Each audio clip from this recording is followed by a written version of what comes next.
एकादशी सभी को बहुत बहुत शुभकामनाएं।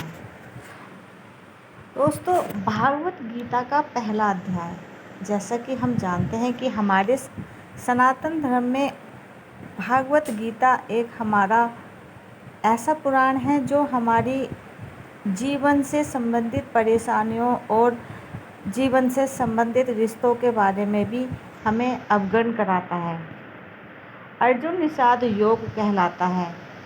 जो भागवत गीता का पहला अध्याय है उसे हम अर्जुन निषाद योग भी कहते हैं। इस अध्याय में कुरुक्षेत्र के युद्ध क्षेत्र में अर्जुन की मनोदशा का वर्णन किया गया है, जहां वे अपने ही परिजनों को शत्रु के रूप में देखकर मोहग्रस्त हो जाते हैं और युद्ध करने से इनकार कर देते हैं।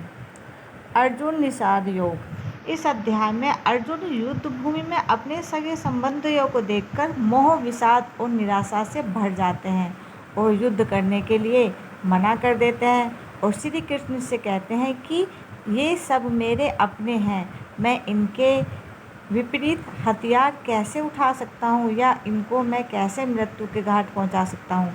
धृतराष्ट्र का प्रश्न। धृतराष्ट्र संजय से पूछते हैं, जिनको अपने ही स्थान से बिना युद्ध क्षेत्र में जाए हुए श्री कृष्ण भगवान ने उनको ऐसी दृष्टि दी थी कि वो वहाँ से बैठकर महाभारत कुरुक्षेत्र का सारा हाल धृतराष्ट्र को बता सकते हैं। तो धृतराष्ट्र संजय से पूछते हैं कि धर्म क्षेत्र कुरुक्षेत्र के युद्ध में सब लोग एकत्र हुए हैं और जो भी वहाँ पर एकत्र हुए हैं वो सब मेरे और मेरे ही अपने हैं, चाहे वो कौरव हो चाहे वो पांडव हो। और मेरे पुत्रों के साथ जो कि कौरव हैं, पांडवों ने क्या किया है, जो पांडव पुत्र हैं उन्होंने अब क्या किया है। तो संजय का उत्तर होता है, संजय धृतराष्ट्र को बताते हैं कि दुर्योधन ने पांडव की सेना की व्यूह रचना देखकर अपने गुरु द्रोणाचार्य के पास जाकर कहा है कि वे पांडवों की विशाल सेना को देखें। अर्जुन की मनोदशा।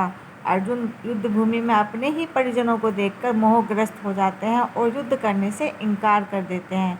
अर्जुन का विषाद। अर्जुन का मन मोह, चिंता, दुख और संन्यास जैसे विचारों से भर जाता है, जिसके कारण वो उनके विपरीत हथियार उठाने से मना कर देते हैं।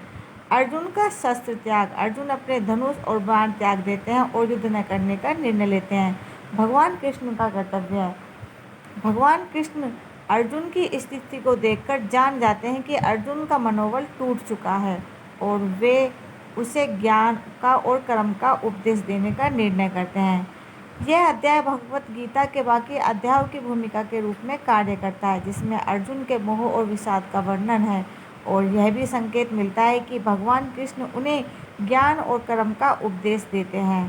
दोस्तों, इसी तरह हम महाभारत के इस अध्याय से ये सीखते हैं कि जिस प्रकार अर्जुन स्वयं भी जानता है कि ये सब मेरे अपने हैं और मैं इनके विपरीत हथियार नहीं उठाऊंगा, लेकिन उसकी जो इनर आत्मा होती है, वो जो उसकी स्पिरिचुअल आत्मा होती है, कहीं ना कहीं उसे ये भी समझाती है कि इन्हीं लोगों ने आपके साथ गलत भी किया था।